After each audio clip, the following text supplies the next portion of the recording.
Right, gentlemen, it is time. We are going to rank the shortlist. We are going to predict the winner. I am going to say the same shit I've already said 10 times in other reviews. I hope you've enjoyed my haphazard bullshit reviews where I've been incapable of forming my opinion.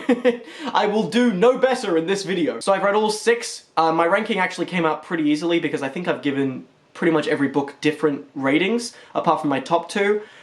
So the ranking is pretty straightforward, and I'll direct you to each of my other reviews of the books singularly, because I think I do a better job of forming my opinion in those ones than I will do here.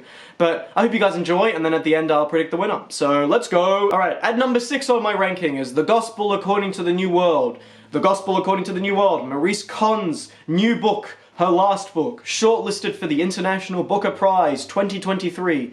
Yeah, I fucking hate this shit. It's not as bad as I make it sound with all of my whinging, but it's so far away from anything I would like to read.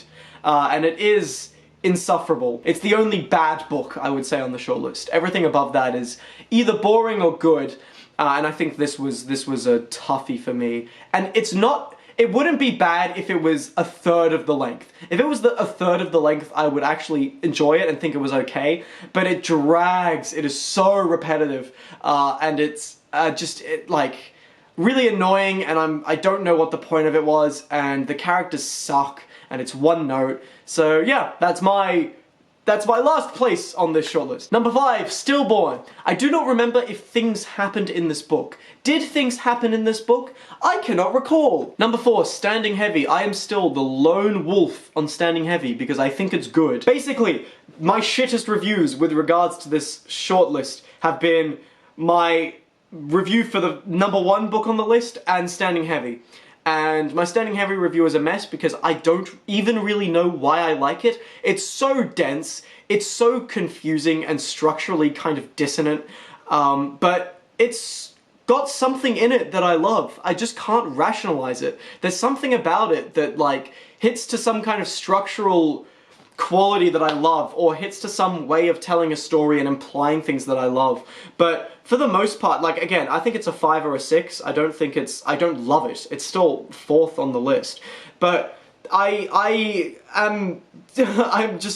like it. Even now I'm fucking stammering over my words trying to explain why I like it. American Psycho is one of my favorite books, and meaningless as part of meaning is something I love, and this book has that, but the goals are so unclear sometimes. The book feels like it's doing and saying a lot more than it perhaps is. It is cringe, parts of it are cringe. This is my life's mystery. Standing Heavy is the one great mystery in my life I will never be able to solve. When I die, Standing Heavy will be printed on my will as like, please someone continue my legacy and try to understand why this book is good. That's what it'll be. If there's any of the shortlist I'm really gunning to read again, it's this one, for sure. Yeah, I think you should check it out. Standing Heavy and my number 1 spot on the list, they're the 2 books I recommend to everyone, because I just need to know what they think. Number 3, Boulder. This is just a really solidly written, well-crafted, emotionally turbulent piece of writing. I don't have a whole lot to say about it. It's very simple, it's very short, it's just a good read. If you have like an hour or 2, you can pound this out, it's totally worth your while. It's got some great visual moments that really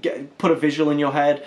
The writer is feels very assured, and it's very well translated. Yeah, this is a good one. I like it a lot. It doesn't quite say enough to push it into the great column for me, like, don't get me wrong, but I have no real issues with it, honestly. I think it's pretty good. Number 2, Time Shelter. Now we move up to the books that I think are, like, properly decent. The humor in this book really lands. It has a great build-up to that point of humor, which is where all the countries get listed and what time they go back to. That felt like a comedic payoff, and I love the build-up to that. And it was often really funny, and the really sad stuff hit too. It balances those 2 tones really well. Yeah, just a really solid book. It just kind of has a bad ending, and sometimes I was a little sort of disengaged with it. But yeah, I recommend this one for sure. Number 2 shortlist. If this won, I would not be unhappy. Number 1, Whale.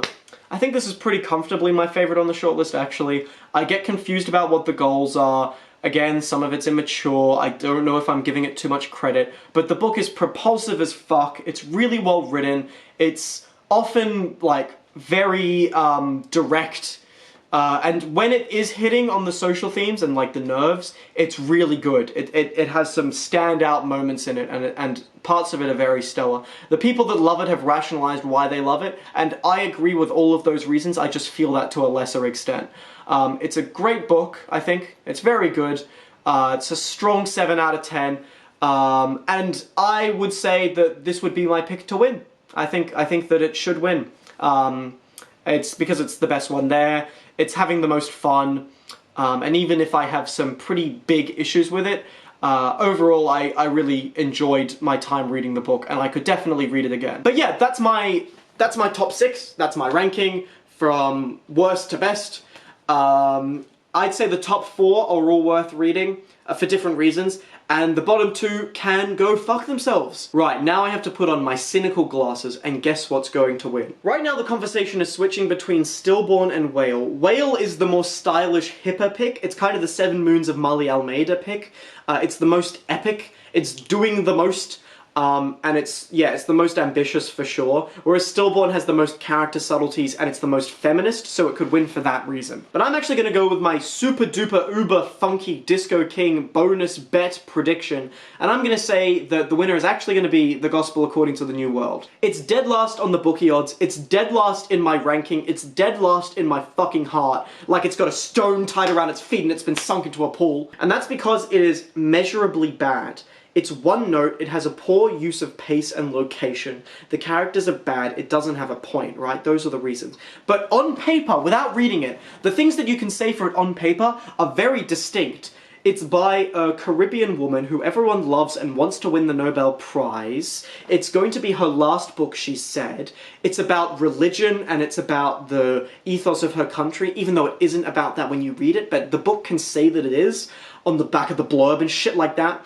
So that's the 3 reasons. The main reason that I gave, though, was that if a book this measurably bad can get on the long list and then on the short list, there is some ulterior reason and motive that we're not seeing. It made it on the long list and I said, hang tight, it could be on the short list, and I was like doubting myself initially, and then there it was on the shortlist, bold as brass. And that either means that there are some people championing the fuck out of it that actually really love it, and either they're the majority of the jury or they've managed to convince the rest of the jury to put it on the shortlist, right?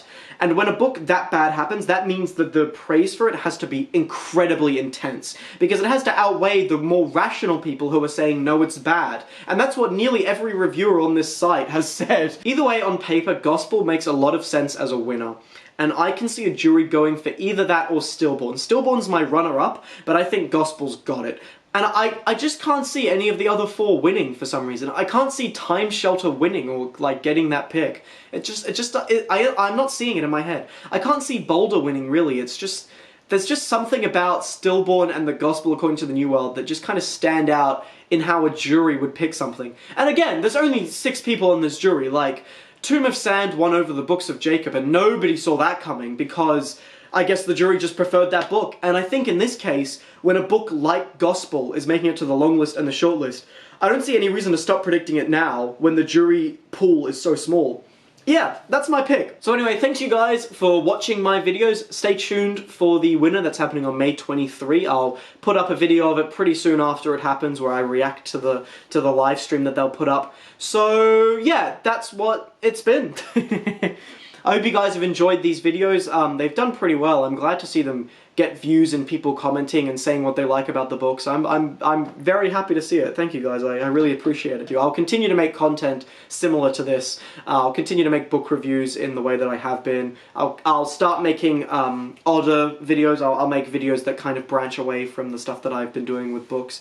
You know, history videos, film videos. I think I said that in one of my other videos earlier, but I'll continue to do book reviews and I'll review different things. I won't just review award shows. I might do some older stuff, but yeah, that's where we're at. I'm glad that you guys have been liking these videos. Thanks so much, and I'll see you next time.